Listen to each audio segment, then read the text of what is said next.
Ever stayed in shady motels before? You know, in the cities. Hidden in old tall buildings with multiple landlords. Ones you need to find with a shitty map and unclear address and numerous phone calls to the front desk that never picks up at the first try. Well, when you don't have much money, you can't really ask for too much. If the place has a lock, a roof that don't leak, and a bed that holds your weight, then it's a good place to stay, if you know what I mean. Who cares if the walls are thin? If you don't get yourself burnt out to the point that you don't get your shoes off before you fall asleep, then you ain't making the best of your trip. At least that's what I used to think. I was never picky as to where I stayed for the night. I mean, I would book rooms beforehand, check to see if there's any bad rep or whatnot, but that was about it. Model customer I was. No nitpicking about rooms, mouldy smells and roaches or rodents. Take the key, sleep, and leave. No fuss. Not that I had any high expectations, mind you, with the prices I pay for rooming. This is about the last time I skimmed on rooming fees. In a motel near the train station in N Town. It was found in an alley that branched off Main Street 15 minutes on foot away from the station. The alley wasn't too shady, mainly residential buildings on either side, judging from the clotheslines hanging above. Some boxed up windows here and there, but a smattering of greens growing in colourful ceramic pots on the fire escapes livened up the place. The motel was found in a 14-storey building with fake red brick facade on the outer wall.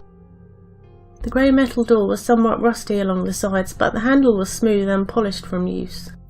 The door opens with only a slight hitch halfway. It was slightly gloomy inside, no windows at the ground floor. Fluorescent lights flicker overhead.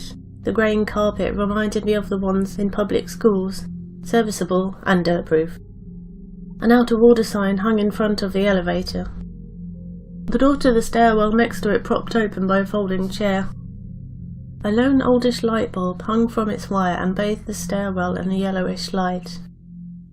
A portly, ageing old man was snoozing at what looked like a reception desk. The wall behind the desk sported the titles to each floor. I did not see the motel listed. It was with some trepidation that I approached the unconscious man. He woke up with a snort and blinked bleary-eyed at me. He had watery baby blue eyes, and they seemed almost comical in contrast to his rather red nose. He tilted his right ear to me as I asked my question, being deaf in the other. I got a whiff of stale cigarettes and beer as he leaned closer to hear. "It's on the 6th floor," Mr. Cornock croaked. He waved me towards the stairwell as he reached for the phone. "I'll have Miss Bailey meet you." I smiled a thanks as I walked away. He was coughing into the phone. The sound of his coughs echoed up the stairs. There was a window at every landing, looking out to the alley. Each floor was deeper than I had expected. A long hallway with rooms on either side, rows and rows of closed brown doors.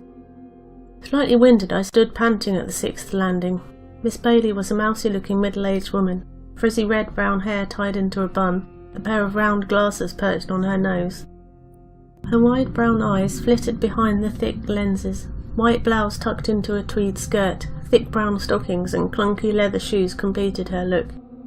She gave off the impression of someone trying too hard to have control but only succeeds in conveying a sense of alarming flightiness.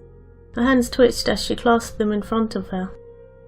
"You have the last room down the hall," she said meekly, the keys trembling in her hand as she passed them to me. "I'll be in the first room if you need anything." She skittered back to her room and appeared to leave me to my own devices. "Oh, and—" she stopped with her hand on the doorknob. "There's another stairway directly across from your room. The door isn't locked, but it's just about a storage place now. The bottom door on the last floor doesn't open. Please don't use it." Then the door closed with a snap. I counted 10 doors on my side of the hall, 9 doors on the other, all pretty close together. My room was surprisingly big, however, perhaps due to being the last one. The carpet was the same for all the floors, it seemed. The wallpaper was creamy and yellowish, that may have been white at some point. The door was on the outer right corner, a bed with clean white sheets on the left. At the inner left was a nightstand with a pitcher of water and a glass on top, a wastebasket under. The inner right was a small space that was separated by plastic walls with a plastic door. Upon inspection it was a toilet and simple faucet for cleaning. There were no windows. Pleasantly surprised, I left my pack on the bed after I checked the lock and went to explore the city. The rooms were quiet as I made my way down the hall. My footsteps muffled by the carpet, but still audible to my ears. But then it was still pretty early, I reflected. It might get noisier when I get back.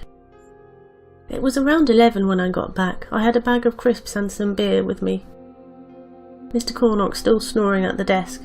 I made slow progress up the stairs, legs shaking from my day-long stint. I heard footsteps coming up behind me and forced my weary legs to move faster. It was a narrow staircase and could barely allow two to pass. I felt the hint of a breath on my neck as the person behind me caught up to me just near a landing, and I hastily made way. But there was no one there.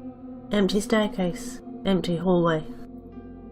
I stood there for a bewildered few moments, unsure of what I felt. Eventually I decided I was too tired to care. I hobbled up to the 6th floor somewhat faster than what I was comfortable with. The 6th landing was merrier than other landings. There were lights coming out from under the doors, muffled discussions floated through the walls. The sound of running water.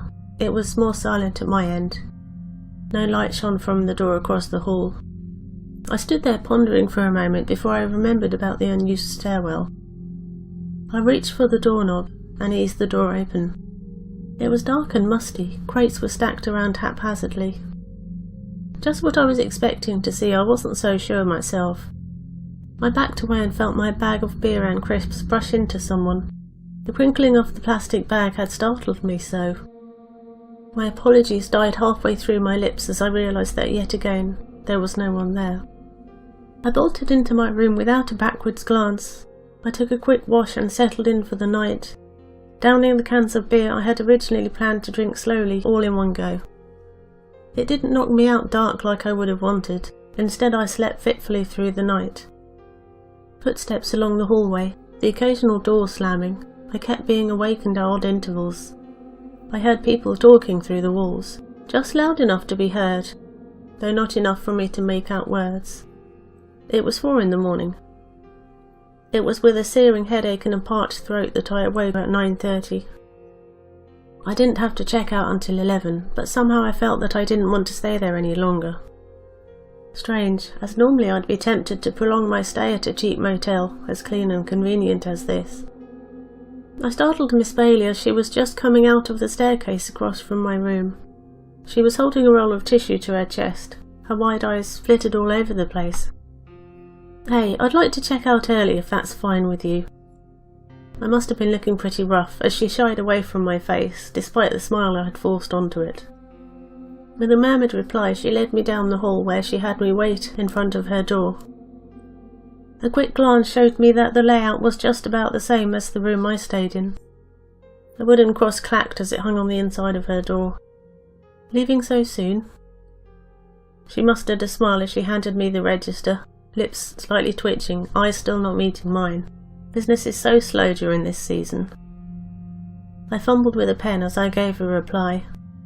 Can't be too slow. It was lively enough last night. The register was empty, except for my name at the top of the list. Miss Bailey gave a small twitch. Out of the corner of my eye, I thought I saw the shadow of a person moving down the hall. There was no one there. I hastily gave my signature and handed back the register. I was halfway to the staircase when I heard Miss Bailey call out softly, "Do come again soon."